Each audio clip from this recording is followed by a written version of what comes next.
کراچی میں شارع فیصل پر واقع نسلہ ٹاور کو غیر قانونی زمین الاٹ کرنے کے کیس کا اہم فیصلہ، سابق D G S B C A Manzoor Kaka سمیت 27 ملزمان عدم شواہد کی بنا پر بری، صوبائی اینٹی کرپشن کورٹ نے فیصلہ سنا دیا۔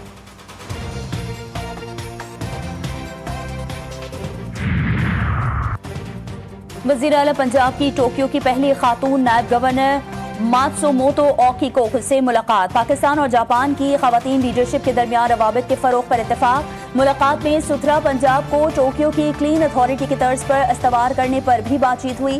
مریم نواز نے کہا کہ خواتین کو بااختیار بنانے کے لیے انقلابی منصوبے شروع کیے، جاپان ترقی اور اقدار کا شاندار امتزاج اور قابل رشک مثال ہے۔ وزیر اعلیٰ پنجاب کا عالمی شہرت یافتہ جاپانی کمپنی کے ہیڈ کوارٹرز اور پلانٹ کا بھی دورہ، ڈیری مصنوعات کی معروف کمپنی کے مختلف شعبے دیکھے۔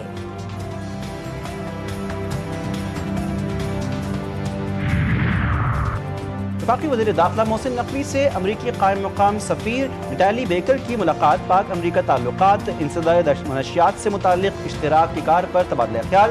نٹالی بیکر کا بارشوں اور سیلابی ریلوں سے جانی نقصان پر اظہار افسوس۔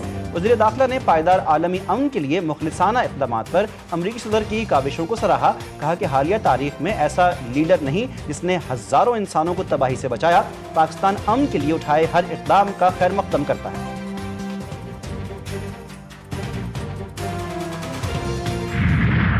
اس بی ایف سی کو صحیح معنوں میں اس کا جو اس کا آپریشن ہے، تاکہ آنے والے چاہے وہ انویسٹرز ہیں، چاہے وہ دوسرے شعبوں سے ان کا تعلق ہے، وہ جب آئیں تو ان کو وہی فیسلٹی ملے، وہی گائیڈنس ملے جو کہ دنیا میں ایسے بی ایف سیز مہیا کرتے ہیں۔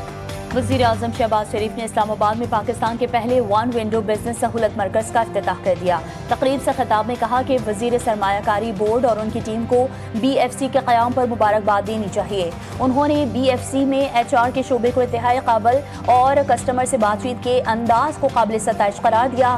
وزیر اعظم نے امید ظاہر کی کہ نوجوان بی ایف سی کو کامیاب بنائیں گے، کہا بدقسمتی سے قیام میں تاخیر ہوئی، دیر آئے درست آئے۔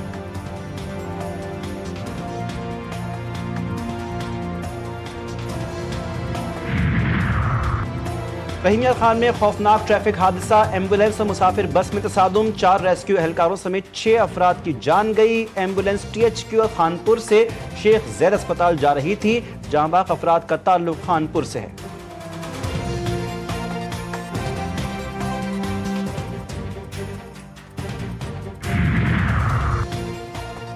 ثوابی میں 4 روزہ ریسکیو آپریشن مکمل، ملبے سے 16 خواتین، 9 بچوں سمیت 41 افراد کی لاشیں نکالی گئیں، 7 افراد اب بھی لاپتہ ہیں۔ ضلع انتظامیہ کے مطابق سب سے زیادہ اموات دالواری میں 37 افراد کی ہوئی۔ ترجمان کے پی کے حکومت کا کہنا ہے کہ تمام لاشوں کی بازیابی کے بعد بحالی کا عمل شروع کر دیا گیا ہے۔ کلاؤڈ برسٹ سے دالواڑی بالا میں 17 گھر، سرکوئی میں 1 گھر مکمل طور پر تباہ ہوا، مجموعی طور پر 27 گھروں کو جزوی نقصان پہنچا۔ خیبر پختونخوا میں پاک فوج کی ریسکیو اور ریلیف کارروائیاں جاری، انجینئر کور کے دستے شانگلہ اور بونیر میں سیلابی ریلیف آپریشنز میں مصروف۔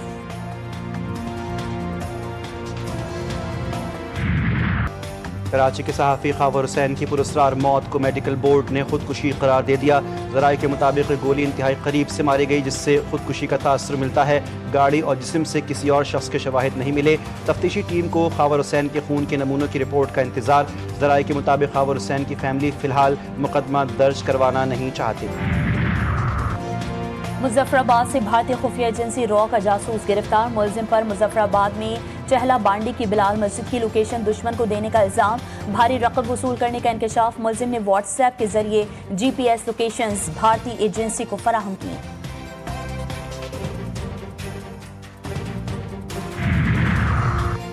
پاکستان ہاکی فیڈریشن میں مبینہ مالی بے ضابطگیاں، قومی پلیئرز کو ڈیلی الاؤنسز کی عدم ادائیگی کا معاملہ پارلیمنٹ پہنچ گیا۔ قومی اسمبلی قائمہ کمیٹی نے طارق بگٹی، رانا مجاہد کو ایک بار پھر طلب کر لیا۔ D G Pakistan sports board Yasir Pirzada کو بھی شرکت یقینی بنانے کی ہدایت۔ یاسر پیرزادہ ہاکی فیڈریشن کی مبینہ مالی بے ضابطگیوں اور مالی تنازعات کے حوالے سے قائمہ کمیٹی کو تفصیلی بریفنگ دیں گے۔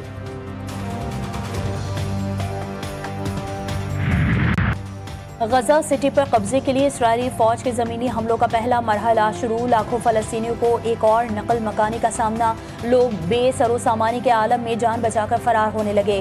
صبح سے جاری حملوں میں 42 فلسطینی شہید، درجنوں زخمی ہو گئے. اسرائیلی فوج نے خوراک کے متلاشی 19 افراد کو بھی موت کے گھاٹ اتار دیا.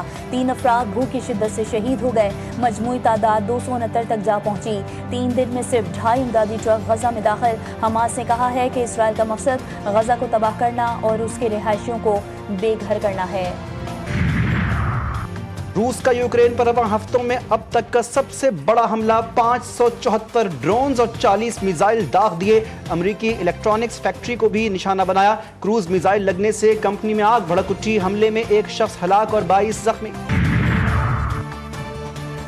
انصاف کی دنیا کا بہترین ستارہ ڈوب گیا. ہر دل عزیز امریکی جج فرینک کیپریو انتقال کر گئے. فرینک کیپریو امریکہ سمیت پوری دنیا میں اپنے بہترین فیصلوں اور انسانی ہمدردی کے لیے مشہور تھے. فرینک کیپریو کی عدالتی کارروائیوں کی ویڈیوز نے سوشل میڈیا پر نئے ریکارڈز بنائے. اور جاپان کی مغربی ریاستوں میں شہاب ثاقب سے آسمان روشن. مسحور کن نظارے کو جاپان میں کیوشو سے شیکوکو تک دیکھا گیا. اس منظر نے دیکھنے والوں پر سحر طاری کر دیا.